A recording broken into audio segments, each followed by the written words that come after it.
नमस्कार दोस्तों।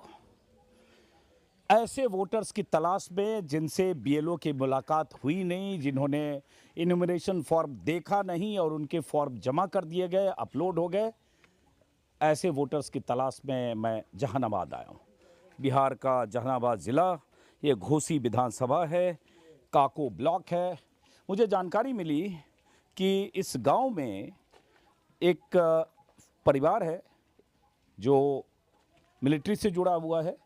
राज कुमार प्रसाद हैं जो आर्मी में हैं, जोधपुर में पोस्टेड हैं, और उनका फॉर्म, उनकी पत्नी का और उनका फॉर्म उनकी मां का बिना उनकी जानकारी के बीएलओ के द्वारा जमा कर दिया गया, अपलोड कर दिया गया, जबकि वो जोधपुर से ख़ास तौर से यहाँ आए अपने सारे डॉक्यूमेंट को खुद जमा करने के लिए। लेकिन जब वो जमा करने के लिए बीएलओ को उन्होंने संपर्क करना शुरू किया तो बीएलओ ने 2-3 दिन तक उनको गोली दी, मिलने से बचते रहे। अंत में बीएलओ के घर वो कल पहुंच गए तो पता चला कि बीएलओ साहब ने हाथ जोड़ लिया कि मैंने आपका फॉर्म जमा कर दिया, गलती हो गई, माफ़ कर दीजिए। उसके बाद चूँकि मिलिट्री पर्सनल हैं, आर्मी में हैं, इसलिए उन्होंने बीएलओ साहब का पूरा वीडियो बनाया, रिकॉर्ड किया, माफ़ीनामा रिकॉर्ड किया, और मुझे कल देर रात ये जानकारी मिली तो उनकी तलाश में मैं आ गया हूँ काको ब्लॉक के इस गाँव में। और ये बताया गया कि मुझे पीछे ये उनका राजकुमार प्रसाद उनका नाम है, उनका घर है। तो अब ज़रा चलते हैं राजकुमार प्रसाद साहब के यहाँ। अब देखिए कि किस किस तरह से फॉर्म जमा हो रहे हैं और किस किस तरह से बिहार में एसआईआर हो रहा है। और अगर इस तरह से एसआईआर हो रहा है कि कोई मिलिट्री में काम करने वाले आदमी का भी फॉर्म जमा कर दे बीएलओ अपनी मर्जी से, बिना उनके दस्तखत के, बिना उनसे मिले हुए, और 3 दिन तक बीएलओ मिले नहीं, तो समझिए जो बस्ती में ऐसे लोग जो रह रहे हैं उनके साथ क्या हो रहा है। ये घर है, मुझे बताया गया। राजकुमार प्रसाद जी आप ही हैं? आप ही हैं ना? हाँ सर, मैं ही राजकुमार प्रसाद। आप सर? चलिए, नमस्कार, मेरा नाम अजीत अंजुम है और मैं जर्नलिस्ट हूँ, दिल्ली से आया हूँ। आपके बारे में चूँकि पटना में था पता चला, मैंने फिर यहाँ पता किया किसी से। सर सुबह आपके किसी जानने वाले को मैंने कॉल किया था। भारत बैठिए आप, प्लीज़ प्लीज़ सर बैठिए बैठिए। तो आप ही का फॉर्म जमा हो गया है ना? हाँ सर, कल बीएलओ ने फॉर्म जमा किया। हाँ सर, कल जो है बीएलओ साहब जो हमारे यहाँ। मैं इधर आ जाता हूँ, आराम से बात होगी थोड़ी। सर हाँ, यहाँ बैठिए आप। हाँ, चूँकि मैं ऐसी स्टोरी के लिए बिहार में घूम रहा हूँ, लोगों से बात कर रहा हूँ कि एसआईआर बहुत इंपॉर्टेंट है, स्पेशल इंटेंसिव रिवीजन नाम दिया गया है। तो उसमें वोटर को भरना है, वोटर को दस्तावेज देने हैं, दस्तखत करना है, बीएलओ को हर वोटर के पास 3 बार जाना है। तो अभी पता चला कल रात कि आपके साथ फॉर्म आपका जमा हो गया, जबकि शायद जोधपुर से आप आए फॉर्म जमा करना। हाँ सर, चूँकि मैं जोधपुर में पोस्टेड हूँ और आर्मी में कार्यरत हूँ, और मेरी जोधपुर बेस पे? हाँ, जोधपुर आर्मी बेस में मैं पोस्टेड हूँ। ठीक है।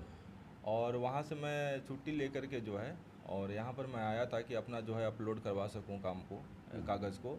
यहाँ आने के बाद अपने बीएलओ से मैंने फ़ोन से संपर्क किया और बीएलओ साहब ने कहा कि ठीक है, आप आइए कागज़ लेकर के। जो पहले एनुमरेशन फॉर्म उन्होंने दिया था वो फिल करके, डॉक्यूमेंट्स लेकर के मेरे पास कैसे आई। दिया था उन्होंने, भेजा था? उन्होंने क्या, मेरी माँ अकेली यहाँ रहती हैं, तो मेरी मदर को उन्होंने हैंडओवर कर दिया था। ओके। तो वो तीनों फॉर्म यहाँ पर पड़े हुए थे, तो चूँकि उस पर सिग्नेचर करने थे तो इसलिए मेरे को भी आना पड़ा और मेरी वाइफ को भी आना पड़ा। जोधपुर से स्पेशली जोधपुर से हम स्पेशली इस काम को लेकर के आए ताकि आने वाले समय में मैं भी इसका पार्टिसिपेट कर सकूँ। जो हमारे इलेक्शन कमीशन ने प्रोविज़न रखा है उसमें पार्टिसिपेट कर सकूँ मैं भी। और आने के बाद जो है बीएलओ साहब से जब संपर्क किया तो उन्होंने बोला ठीक है, जो फॉर्म उन्होंने तीनों दिया है पहले उसको फिलअप करके, और जो भी डॉक्यूमेंट हमारे पास अवेलेबल है उन ले करके पहुँचे उनके विद्यालय में। तो हमारा प्राथमिक विद्यालय अलगना, यहाँ क्या नाम है भूल गया, अलगना, ये प्राथमिक विद्यालय अलगना में मैं अपने कागज़ को फिलअप करके, और जो अटैचमेंट लगाना था डॉक्यूमेंट्स में, जो डिमांड किया गया था इलेक्शन कमीशन के द्वारा उस कागज़ में, वो लेकर के न्यूमरेशन फॉर्म फिलअप करके मैं उनके पास गया। वो विद्यालय में मौजूद नहीं थे। तो जो विद्यालय के जो हेड मास्टर साहब से उनसे पूछा कि वो कहाँ हैं, तो उन्होंने बोला कि वो बीएलओ के काम में व्यस्त हैं। तो मैंने उनसे संपर्क किया तो उन्होंने बोला कि सर आप मेरे आवास पे आ जाइए। उन्होंने अपने आवास का एड्रेस दिया जो जहानाबाद में रहा। मुझे किसी ने बताया कि 1-2 दिन तक आपसे गोली देते रहे, नहीं मिले 2 दिन तक। सर क्या हुआ कि पहले उन्होंने बोला कि आप खुद ही भर लीजिए फॉर्म। अच्छा। तो मैं, आप खुद फॉर्म भर लीजिए ऑनलाइन। मैंने बोला कि हमें इतना प्रोसीजर नहीं पता है कि कैसे फॉर्म भरा जाता है, क्या भरा जाता है, और चूँकि जो है आपने फिजिकल में दिया है, मैं भी फिजिकली आपसे वेरीफाई करके ही डलवाना चाहता हूँ। तो इस प्रकार से उन्होंने आनाकानी टाइप का किया, लेकिन लास्टली उन्होंने क्या कि आप मेरे घर आ जाइए। तो मैंने सोचा चलिए आदेश का पालन कर लेते हैं। हम क्या है कि ये कागज़ को कंप्लीट था ही, वो कागज़ को लेकर के उनके घर पे हम पहुंच गए। कब? ये कल की घटना है सर। कल यानी 18 तारीख को हमने उनके घर पे करीब से 12 साढ़े 12 के आसपास में जो है 1 बजे के आसपास उनके पास पहुंचे हम। पहुंचने के बाद जो है उन्होंने पूरा जो है डॉक्यूमेंट्स उनके घर पे रखी हुई थी। हाँ। जो सरकारी डॉक्यूमेंट जो भी उनके घर पे रखी थी उससे हमें मतलब नहीं। मैंने पूछा कि भाई मेरा आप अपलोड कर दीजिए, क्योंकि मेरे पास समय का कमी है, छुट्टी भी मेरे पास है नहीं ज़्यादा, 3-4-5 दिन का छुट्टी लेकर के आया हूँ मैं। तो उन्होंने क्या किया कि सीधा ये बोला कि आपका डॉक्यूमेंट तो अपलोड कर दिया मैंने। अच्छा। तो मैंने बोला भाई मेरा डॉक्यूमेंट अपलोड कैसे कर दिया? ना तो मैंने आपको फोटोग्राफ दिया है, ना तो मैंने सिग्नेचर करके दिया है, ना मेरी माँ एक इलिटरेट लेडी है, थंब इम्प्रेशन भी उन्होंने नहीं दिया, मेरी वाइफ मेरे साथ रह रही है तो उनका भी सिग्नेचर नहीं है, फोटो भी नहीं दिया आपको, और ना जो अटैचमेंट था डॉक्यूमेंट के साथ जो लगाना था वो भी नहीं दिया, तो आपने भर कैसे दिया? तो उन्होंने ये कहा कि उनके पास ऑलरेडी एक एनुमरेशन फॉर्म और रखा हुआ था। हाँ। जो BLO रखे हुए थे अपने पास में, उसी में भर करके जो है उन्होंने ऑनलाइन जमा कर दिया अपने आप? अपनी मर्जी से जमा कर वो दिया। कब जमा किया उन्होंने? मैंने डेट पूछा कि आपने कब जमा किया, तो उन्होंने बोला 17 तारीख को। तो जब मैंने उनको कहा कि जब मैं 15 तारीख को आपको फ़ोन कर दिया था कि मैं आ रहा हूँ, तो आपको इतना जल्दीबाजी क्या था? 24-25 तक का डेट है लास्ट तक, साल 24-25-26 मेरे को एग्जैक्ट डेट याद नहीं है, 26 तक डेट है। और आपने पहले करने का क्या मतलब है आपको? आप वेट कर लेते, नहीं फ़ोन करता तो बात अलग था, हमारा कम्युनिकेशन आपसे हो रहा है। लेकिन उन्होंने कहा कि मेरे को वरीय पदाधिकारी का आदेश था। अच्छा। तो वरीय जमा कर दो, उसको जमा कर दो, 15 तारीख 17 तारीख की लास्ट डेट है। मैंने पूछा वरीय अधिकारी आपके कौन है? भाई हमें बता दीजिए। वरीय पदाधिकारी में तो बहुत सारे लोग हैं, SDM साहब भी हैं, DM साहब भी हैं, आपका कौन है जो इमीडिएट है जिन्होंने आपको आदेश दिया? तो उन्होंने सर मतलब डायरेक्टली नाम किसी का तो लिया नहीं, लेकिन उन्होंने कहा प्रखंड से हमें ऑर्डर आया था। वीडियो लेवल पे हाँ, ब्लॉक डेवलपमेंट। तो मुख्य रूप से वो DM साहब का भी नाम लिया उन्होंने। अच्छा। और BDO साहब का नाम लिया कि उनके आदेश थे, इसलिए हमने ऐसा फिर क्या हुआ? कर दिया। फिर मैंने उनसे पूछा कि आपने मेरे साथ गलत काम तो किया है आपने, और ये आपको काम करना नहीं चाहिए था। तो उन्होंने बोला हाँ हमसे गलती हो गई, आप लोग जो है अच्छे लोग हैं, अच्छे परिवार के लोग हैं, हमसे गलती हुई, गिल्टी को मैं फील कर रहा हूँ। तो मैंने बोला कि मैं क्या करूँ आगे बताइए, मेरा तो काम आपने ख़राब कर दिया, तो मेरा आप सही कौन करेगा? तो उन्होंने बोला कि सर सही हो जाएगा। मैंने बोला कौन करेगा बताइए, किस प्रकार से सही होगा, कौन करेगा? तो उन्होंने बताया कि सर ये प्रोविज़न है, ये कागज़ खाली ऐसे जमा कर रहे हैं, बाद में अपलोड करने के लिए दोबारा मौका दिया जाएगा। अच्छा, आपके एक्चुअली क्या है कि एक इलेक्शन कमीशन की गाइडलाइन है कि 2 फॉर्म BLO को मिलेंगे, 2 इनमरेशन फॉर्म, एक आप पावती एक्नॉलेजमेंट के तौर पर वोटर को देंगे, एक अपलोड करेंगे। बिहार में जितनी जगह घूम रहा हूँ परसों तक, कहीं 2 फॉर्म मिलने वाले वोटर नहीं मिले जिनको कोई एक्नॉलेजमेंट लाओ। तो अगर इनकी बात समझें तो एक फॉर्म इनको दिया गया जो इन्हीं के पास है, BLO ने दूसरा फॉर्म जमा किया, मतलब इनके 2 फॉर्म BLO के पास होंगे, ऐसा ही हुआ होगा फिर? हाँ सर, दूसरा डेफिनेटली। फॉर्म उन्होंने अपने आप जमा कर दिया। वो मेरे को फॉर्म तो दिखाया आपके है। पास इनोमिनेशन फॉर्म आपका है भरा हुआ? मेरा इनोमिनेशन मेरे पास एक फॉर्म भरा हुआ है बार सर। मैं उस पर कोई आपकी आइडेंटिटी नहीं दिखाऊंगा, फॉर्म देखना चाहता हूँ। हाँ सर प्लीज़ सर। और सुना किसी ने बताया कि आपने कुछ रिकॉर्डिंग भी की है वीडियो की? सर चूँकि सर मैं इसके बारे में बाद में बोलना चाहूँगा। मैं कुछ हमारे पास ऐसे सबूत हैं जो मैं बाद में डिस्क्लोज़ करूँगा। अगर ये प्रशासन हमारा काम कर देता है सर, ओके। तो क्योंकि हम चूँकि प्रशासन में हम लोग जुड़े हुए लोग हैं, तो प्रशासन हमारा काम कर दे, हमें किसी चीज़ से कोई मतलब है नहीं। और अगर वो नहीं करेगा तो सर हम सक्षम न्यायालय में जाएंगे उसको लेकर तो के। आपने उनका वीडियो एविडेंस माफीनामा ऐसा कुछ बनाया है? हाँ ऐसा सर, मुझे हमारे बताया पास किसी हमने नहीं बनाया सर, ने। जो भी किसी ने बनाया, उन्होंने स्वयं जो है लिख करके दिया हाँ। कि वो खुद ही इतना क्षुब्ध है इस बात से कि उन्होंने मेरे साथ गलत काम किया। तो उन्होंने बोला कि सर मैंने गलत काम किया है, अब इसके लिए आपको जो सजा कहीं से दिलवाना है तो आप दिलवाइए, क्योंकि हमारे वरीय पदाधिकारी के द्वारा किया गया। ओके। मैं क्या करूं इसके अंदर में, मैं तो भुक्तभोगी खुद ही हो रहा हूं। तो वो बेचारे खुद ही कुछ नहीं कर पाए, तो उन्होंने लिख करके दिया कि मतलब हम जो है गलती किए हैं, आप जो है एनुमरेशन फॉर्म हमने गलत तरीके से, आपकी मदर का जो है फ़ोटो नहीं लगाया, आपकी मदर का जो है थंब इम्प्रेशन किसी और से लगवा दिया। तो आपका भी दस्तखत, तो पत्नी का दस्तखत किसी और ने कर दिया? हाँ, तो मैंने पूछा भाई मेरी मदर का थंब इम्प्रेशन आप किससे लगवाए आप? तो उन्होंने किसी व्यक्ति का नाम लिया, लेकिन वो बात में कट गए। उन्होंने कहा कि नहीं स्कूल के जो विद्यालय के स्टूडेंट्स हैं उनसे करवाए, लेकिन ये किसी व्यक्ति के द्वारा कराया, क्योंकि थंब इम्प्रेशन काफ़ी चौड़ा है। सही बात। दूसरा चीज़ सर, मेरा खुद का सिग्नेचर जो कि सर हम लोग कंसील्ड रखते हैं, बहुत फैब्रिकेटेड रखते हैं उसको, मिलिट्री के हम लोग काम करने वाले लोग हैं, वो मेरा फॉर्ज एक सिग्नेचर, मेरा वो सिग्नेचर तो है ही नहीं, वो बिल्कुल नाम मेरा लिख करके सिग्नेचर मार के कर दिया। मेरी वाइफ का भी सिग्नेचर उन्होंने कर दिया उस साहब ने खुद ही कर दिया। हाँ, उस एनुमरेशन फॉर्म के ऊपर ना तो मेरी वाइफ का फ़ोटो है, उस एनुमरेशन फॉर्म में ना तो कोई अटैचमेंट है, डेट ऑफ बर्थ भी सबका गलत गलत लिख दिया गया। अच्छा। मतलब सब कुछ उन्होंने गलत और लिखा है। दस्तखत खुद ही कर दिया। दस्तखत मतलब वो एनुमरेशन फॉर्म है ना, वो तो रद्दी हो गया सर, कोई यूज नहीं। वो तो ऐसे भी इलेक्शन कमीशन के साइट पे जाएगा तो इलेक्शन कमीशन जो है उसको तो रिजेक्ट कर देगा। तो आपने एपिक नंबर इलेक्शन कमीशन की के उस पर एनुमरेशन फॉर्म स्टेटस पे चेक किया कि आपका फॉर्म जमा हो गया, उसमें मैसेज आता है? सर मैं उस चीज़ को चेक नहीं कर पाया सर। अब तब तक आप चेक करिएगा, हमारे सहयोगी को हाँ। मैं चेक करूँ, क्योंकि उन्होंने कहा तो जमा हो ही गया। हाँ। आप जरा फॉर्म दिखाने के लिए तब तक लाइए। हाँ सर। लाइए देखते हैं। अब देखिए ज़रा, ये पढ़े लिखे लोग मिलिट्री में काम करते हैं। बताया गया कि इनकी फैमिली, इनके फादर भी मिलिट्री में थे। ये उनके फादर की तस्वीर है जो जिनके यहाँ आया हूँ, और ये खुद हैं। तो ये एक पढ़े लिखे शख्स जो मिलिट्री में काम करते हैं, राजकुमार, माफ़ करिए नाम भूल गया था, इनके साथ ऐसा हो सकता है। ये किसकी तस्वीर दिख रही है? ये सर मेरे फादर हैं, वो भी मिलिट्री में थे। अच्छा, इनके फादर, आपके फादर की। हाँ, वही भी देखा मैंने। तो जब यहाँ हो सकता है इनके साथ, तो सोचिए, आप बैठिए, तो सोचिए कि किस तरह से बिहार में लाखों लोगों के इनुमरेशन फॉर्म कैसे जमा हो रहे हैं। और ये जिला हुआ जहानाबाद। मैं सिर्फ अब फॉर्म इधर मत दिखाइएगा सामने से, ताकि वो मैं उसकी डिटेलिंग मैं नहीं चाहता हूँ कैमरे में आए। सिर्फ अपनी तसल्ली के लिए मैं देखूँ जो आपके पास फॉर्म है।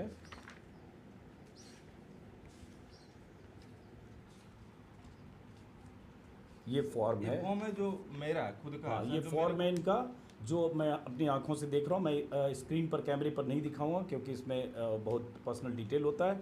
ये फॉर्म इनका है, निर्वाचक राजकुमार प्रसाद, जो इलेक्शन कमीशन का फॉर्म है, जो फॉर्म इनके पास रह गया, जो दे गए, और बीएलओ साहब ने अपनी तरफ से दूसरा फॉर्म, उनके पास कॉपी होगी, जो जमा कर दिया। और इसमें इन्होंने अपना दस्तखत कर रखा है यहाँ पे, जो इन्हीं के पास रह गया। पासपोर्ट लगा रहा था सर। अच्छा, अपना पासपोर्ट भी था मेरे पास। हाँ, जो 11 डॉक्यूमेंट पहले जो इलेक्शन कमीशन ने मांगे थे। और इसमें जो है हमारा 10th का सर्टिफिकेट भी मैं अब साथ में खैर आपके पास एक कोई डॉक्यूमेंट होता वो भी चल देता, हाँ, तो ये लेकिन ये सब था। ये तो हमारा। और आपकी माँ का भी उन्होंने अंगूठा लगा के कर दिया खुद। अब बीएलओ से जो आपने लिखवाया वो भी लगता है इसमें। ये तो सर ये मेरी माँ का खुद का है सर। इनकी माँ का फॉर्म है, और मैंने अपनी माँ से अंगूठा का निशान अपने वाले एनुमरेशन फॉर्म पे लगाया। हाँ। लेकिन जो उनके पास एनुमरेशन फॉर्म था, उन्होंने किसी और का अंगूठे का निशान लगा करके बिना भरे हुए ऐसे अपलोड कर दिया। बताइए जरा क्या हो रहा है, ये चुनाव आयोग जवाब दे, जहानाबाद के डीएम जवाब दें कि ऐसे वोटर्स जो जागरूक पढ़े लिखे वोटर हैं, मिलिट्री में काम करते हैं, जोधपुर से सिर्फ एनुमरेशन फॉर्म भरने आए, इतने जागरूक मतदाता हैं। इन्हें पता था कि अगर ऐसा गहन पुनरीक्षण हो रहा है, स्पेशल इंटेंसिव रिवीजन, तो इनको खुद मौजूद रहना चाहिए। छुट्टी लेकर 4 दिन के लिए यहाँ आए, और उसके बाद यहाँ 2 दिन बीएलओ को फॉलोअप किया। तीसरे दिन पता चला कि बीएलओ साहब ने खुद जमा कर दिया। अब ये बीएलओ साहब का लगता है माफीनामा है, ये पत्नी का है, मेरी पत्नी का, ये इनकी पत्नी का है। ये फॉर्म भी इनका साइन किया हुआ है पीछे, जो ये उन्होंने एनुमरेशन उनके फॉर्म उनके पास था, उन्होंने भी फर्जी साइन कर दिया। हाँ। और ये फॉर्म तो लिया नहीं, इसको फायदा हुआ नहीं। क्योंकि एक अपलोड कर दिया होगा, अपलोड कर मतलब का दिया, होगा इसका नहीं। कोई मतलब का नहीं रहा। ये हमारे पास रहा सर। और ये क्या है? ये ये बीएलओ सर साहब बीएलओ साहब ने हमें बोला कि माफीनामा दिया है। माफीनामा दिया है। अजय कुमार सिन्हा, मैं बीएलओ हूँ। और उसके बाद ये इसका सर नीट कॉपी है सर, ये तो रॉ कॉपी है। और ये बीएलओ, ये अंगूठे का हाँ, निशान उनके किसका है? 5 उंगलियों के दोनों हाथ के निशान है सर। ये इन्होंने बीएलओ साहब की 5 उंगलियों के निशान ले लिए हैं इसमें। बीएलओ 17/7/25, और उन्होंने ये उसमें माना है कि मुझे गलती हुई है। हाँ, गलती हुई है। और वरीय पदाधिकारी के द्वारा हमें आदेश मिला था उनको, इसलिए उन्होंने गलत काम किया है सर। इसमें लिखा हुआ ये बात? हाँ सर, सारा चीज लिखा देखें हुआ है जरा। सर, इस वाले पेज में देखें हाँ, सर, देखें। इसको पढ़ें सर। इसको इधर या ये इसी में सर लिख लीजिए। इसमें है कि राजकुमार प्रसाद मेरे विद्यालय आ गए, और साथ ही मोबाइल में मैसेज के माध्यम से आग्रह किया था कि मैं आपके सारे डॉक्यूमेंट लेकर आया हूं वेरिफिकेशन के लिए और अपलोड करवाने के लिए। मैंने उनको अपने निवास स्थान पर बुलाया, सारी सच्चाई सामने रखी। राजकुमार प्रसाद जी का आचरण बहुत अच्छा है और इनके परिवार का भी बहुत अच्छा आचरण है। इन्होंने कोई गलत व्यवहार नहीं किया। मैं अपनी गलती को स्वीकार करता हूं कि मैंने फर्जी तरीके से गलत काम किया। ये बीएलओ साहब ने अंगूठे का निशान लगाया, दस्तखत किया और बोल दिया कि फर्जी तरीके से गलत काम किया। और उसके बाद इनके सारे प्रमाण पत्र को लेकर वरीय अधिकारी को मिलकर जल्द से जल्द इनके काम करवा दूंगा। और इसमें इन्होंने जो भी लिखा कि मैंने अपलोड कर दिया, 17/7/2025 को इनकी दूसरी प्रतिलिपि से डाउनलोड करके अपलोड कर दिया, जो सरासर गलत है। और मैं अगली बार से गलती नहीं करूंगा। ये बीएलओ साहब की तरफ से, ये गांव का नाम हुआ अलगना। और उसके बाद हाँ, इसमें इन्होंने कहा कि 17/7 को फ़ोन किया, परंतु वरीय पदाधिकारी के दबाव में आकर, ये बहुत इंपॉर्टेंट है, बीएलओ लिख रहे हैं कि वरीय पदाधिकारी के दबाव में आकर बिना कागज लिए गलत हस्ताक्षर करके हमने अपलोड कर दिया और मैं अपनी गलती को स्वीकार करता हूं और पूरी जिम्मेदारी लेता हूं। तो यही मैं बार बार अपने वीडियो में कह रहा हूं कि बीएलओ निम्न स्तर का एक निचली कड़ी होता है, प्राइमरी स्कूल का टीचर होता है और कई बार सहानुभूति का पात्र होता है, क्योंकि उनके ऊपर बीडीओ के ऊपर एसडीओ के ऊपर डीएम जिला निर्वाचन अधिकारी, ये पूरी चेन का इतना प्रेशर होता है और आखिरी आदमी बीएलओ होता है जिसको ये सब फॉर्म भरने हैं, जिसको टारगेट है, जिसको जमा करना है। और सबको कहा गया 90% कैसे 15-16 तक करना है, 90% अपने इलाके में। उस टारगेट को पूरा करने के दबाव में बीएलओ, ऊपर वाले अधिकारियों के दबाव में बीएलओ ने ये किया है। और ऐसा ही जो अलग अलग ज़िलों में, ब्लॉक में बीएलओ पर यही दबाव और यही हो रहा है। और यहाँ बीएलओ ने सीधा सीधा लिखा है, स्क्रीन पर दिखाइए, कि वरीय पदाधिकारी के दबाव में आकर बिना कागज लिए गलत हस्ताक्षर के साथ मैंने अपलोड कर दिया है, मैं अपनी गलती को स्वीकार करता हूं। अजय कुमार सिन्हा। और ये अजय कुमार सिन्हा बीएलओ के 10 उंगलियों के निशान हैं और उसके बाद उनके दस्तखत हैं जो उन्होंने इनको लिख कर दिया है, जिसमें उन्होंने अपनी गलती मानी है कि इनकी माँ का अंगूठा का निशान लगा है, इनकी पत्नी का दस्तखत करा है, बल्कि ये लिखा है मनरतिया देवी का उसी तरह से उंगली का निशान लगा कर दिया। निशान छोटे बच्चों के द्वारा कराया गया। बीना देवी का भी फर्जी हस्ताक्षर किया गया जो उनकी पत्नी है और अपलोड कर दिया गया।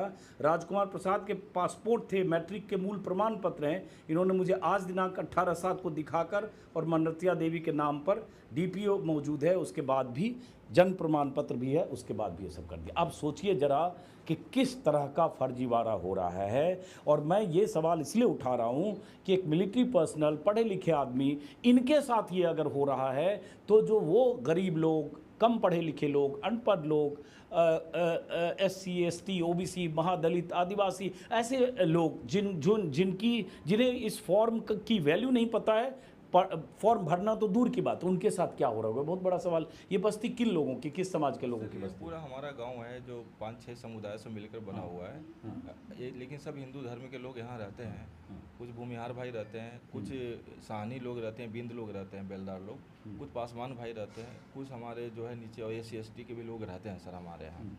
क्योंकि लोग यहाँ पर इलिटरेट हैं और किस प्रकार से कराया गया उस पर तो मैं जाना नहीं चाहता हूँ सर। आप अपनी बात करिए। और पहले मेरे को पता भी नहीं कैसे क्या हुआ, मेरे को साथ ये हुआ, मुझे भी नहीं पता था कि सर आपको पता चला ये सब चीज़ें। मुझे किसी ने फ़ोन किया यहीं से कि एक फौजी हैं, उनके साथ हुआ है, फिर उन्हीं से पता होता पूछता हुआ फिर मैं यहाँ आया, फिर उसके बाद आप तक पहुँचा। तो सर ये मे भी हो सकता है कि अगर मेरे साथ अगर ऐसे हुआ है तो मैं इलेक्शन कमीशन से आग्रह करूँगा कि कम से कम हम लोगों के साथ भी ऐसा ना किया जाए, क्योंकि हमारे पास तो सारा डॉक्यूमेंट अभी डेट भी पड़ा हुआ है। हाँ। और मैं पूरा भरोसा करता हूँ डिस्ट्रिक्ट एडमिनिस्ट्रेशन में अपने डीएम साहब जहानाबाद को, उनमें पूरा विश्वास रखता हूँ। और जो हमारे राज्य सरकार के हैं जितने भी हेड हैं उनसे भी मैं रिक्वेस्ट करता हूँ कि हम लोगों को बहुत कम छुट्टी मिलता है और हमारा छुट्टी अगर इसमें बर्बाद हो जाए तो हमारा कोई मीनिंग नहीं रह जाएगा। फिर हमारा भी विश्वास इलेक्शन कमीशन से उठ रहा है। अब इसमें एक बड़ा सवाल है कि इनका फॉर्म फर्जी जमा हुआ, जो इन्होंने दस्तखत नहीं किए, डॉक्यूमेंट तो नहीं है, फ़ोटो भी नहीं है, अंगूठे का निशान फर्जी, और ये इन्होंने ऑन रिकॉर्ड अब बात की। अब इलेक्शन कमीशन और जिला निर्वाचन अधिकारी का दायित्व है कि 26 जुलाई के पहले, जो आखिरी तिथि है जमा होने की, उसके पहले इस गलती को माने ऑन रिकॉर्ड। फॉर्म जो इनका जमा हुआ है वो वहाँ से डिलीट हो, क्योंकि वो फर्जी फॉर्म है, और इनसे फॉर्म कलेक्ट हो, इनके दस्तखत, इनके डॉक्यूमेंट के साथ, इनके पास पासपोर्ट है, बर्थ सर्टिफिकेट है, और जाहिर है फौज में नौकरी करते हैं तो सारे दस्तावेज है, वो इनसे कलेक्ट किए जाएं, उस गलती को करेक्ट किया जाए और वो 26 जुलाई से पहले हो, ताकि जो ड्राफ्ट पब्लिकेशन है 1 अगस्त को, उसमें ड्राफ्ट पब्लिकेशन में इनका सही इन्यूमरेशन फॉर्म इनके दस्तखत से जमा हो। ये जिम्मेदारी अब जहानाबाद के जिला निर्वाचन अधिकारी की है। ऐसा नहीं हो सकता कि आप कहें कि जब वो क्लेम और ऑब्जेक्शन का पीरियड होगा 1 अगस्त से 1 सितंबर के बीच, उस बीच में आप डॉक्यूमेंट लेकर आएंगे, तो डॉक्यूमेंट तो बात की बात है, पहले तो फॉर्म गलत है। तो फॉर्म गलत हुआ, इसके करेक्शन की ज़रूरत है। जिला निर्वाचन अधिकारी को ये मानने की ज़रूरत है, जिन वरीय पदाधिकारियों की तरफ से उस बीएलओ पर दबाव डाला गया और तमाम बीएलओ पर दबाव डाले जा रहे हैं। उन वरीय पदाधिकारी के खिलाफ कार्रवाई होनी चाहिए कि इस तरह से फर्जीवाड़ा क्यों किया जा रहा है। और बलि का बकरा सिर्फ बीएलओ को नहीं बनाया जाना चाहिए। मैं बार बार वीडियो में कहता हूं, बीएलओ का कोई कसूर नहीं है। ज्यादातर मामलों में, कहीं हो सकता है कसूरवार हो, ज्यादातर मामलों में बीएलओ भयंकर दबाव में काम कर रहे हैं, सहानुभूति के पात्र हैं। जो काम होना चाहिए, माफ करिए अब मैं चलता हूं, चूंकि आप मिलिट्री वाले हैं, बहुत ज्यादा आपसे बात नहीं करना चाहता हूं। जो काम बीएलओ को 3 महीने और 4 महीने में करना चाहिए, 4 महीने का जो काम होना चाहिए, मैं इधर चलते हुए करता हूँ, आराम से बात करो। 4 महीने में जो काम के लिए समय मिलना चाहिए, और ज़्यादातर बीएलओ मुझे बता रहे हैं वो काम बीएलओ को 1 महीना, तो मान लो इलेक्शन कमीशन ने तय किया 4 जून 5 जून से काम में रफ्तार पकड़ी, जब दस्तावेज के बिना जमा करने की अनुमति मिली, और उसके बाद टारगेट दे दिया गया 15, 16, 17 जुलाई तक। मतलब एक तरह से 12-13 दिन के भीतर हर बीएलओ को उसके इलाके के 1000, 1200, 1300 जितने भी वोटर हैं, उन वोटर के बारे में सारा दस्तावेज डॉक्यूमेंट लेकर और जमा करने की जिम्मेदारी दी गई। कौन वोटर कहाँ है, जैसे ये फौज में है, ये जोधपुर में थे, इनको आने में वक्त लगा, छुट्टी लेकर 4 दिन यहाँ आए, और उसके बाद पत्नी के साथ आए और बीएलओ के पास पहुंचे, पता चला बीएलओ साहब ने इनका फॉर्म जमा कर दिया। बार बार कहूंगा कि बीएलओ पर भयंकर दबाव है। हर बीएलओ ऊपर के अधिकारियों के दबाव में है। ऊपर के अधिकारी एसडीओ पर, बीडीओ पर एसडीओ का दबाव, एसडीओ पर डीएम का दबाव, डीएम पर चुनाव आयोग का दबाव। इन दबावों के बीच इस तरह से फॉर्म जमा होने, और ये फॉर्म सीधे सीधे फर्जीवाड़ा नहीं है तो क्या है, ये देश के मतदाताओं का सवाल है। ये लोकतंत्र की सबसे मजबूत बुनियाद, या लोकतंत्र की बुनियाद मतदाता होते हैं। अगर मतदाताओं के साथ ऐसा धोखा हो रहा है कि बिना उनकी जानकारी के उनके फॉर्म जमा हो रहे हैं, बिना दस्तावेज के, बिना तस्वीर के उनके फॉर्म जमा हो रहे हैं, उनके नाम पर अंगूठा दस्तखत कोई और लगा रहा है, तो कल को उनके अगर वोट कटते हैं, कल को अगर क्लेम और ऑब्जेक्शन पीरियड में उनके फॉर्म फर्जी पाए जाते हैं और उनकी जानकारी के बगैर चूंकि हो रहा है, तो उन्हें यह भी नहीं पता चलेगा कि उनको कब क्लेम करना है, कब ऑब्जेक्शन करना है। तो फिर सोचिए कि अगर इनके वोट, जिनके भी वोट कटते हैं, उसके लिए कौन जिम्मेदार है। मैं कहता हूं अगर वोट नहीं भी करते हैं चलो, लेकिन वो फर्जीवाड़ा क्यों हो रहा है, क्यों बीएलओ अपनी तरफ से फॉर्म जमा कर। मुझे पटना में कल ऐसे लोग मिले जिनकी मां का डेथ 6 साल पहले हो गया, पिता का डेथ 8 महीने पहले हो गया, उनके माँ बाप का भी फॉर्म जमा हो गया, एपिक नंबर से उनके पास मैसेज आ गया, ये भी मुझे कल पता चला। और ऐसे पटना में बहुत सारे वोटर मिले जिनके फॉर्म उनकी जानकारी के बगैर जमा हो गए। ये बस्ती है, इसका नाम है अलगना, भूल जा रहा हूँ, अलगना कौन सा गाँव है ये, अलगना। आप लोग का फॉर्म जमा हुआ वोट वाला, खुद जमा किए, कोई ले गया? नहीं, हम खुद जमा कर दिया जाके।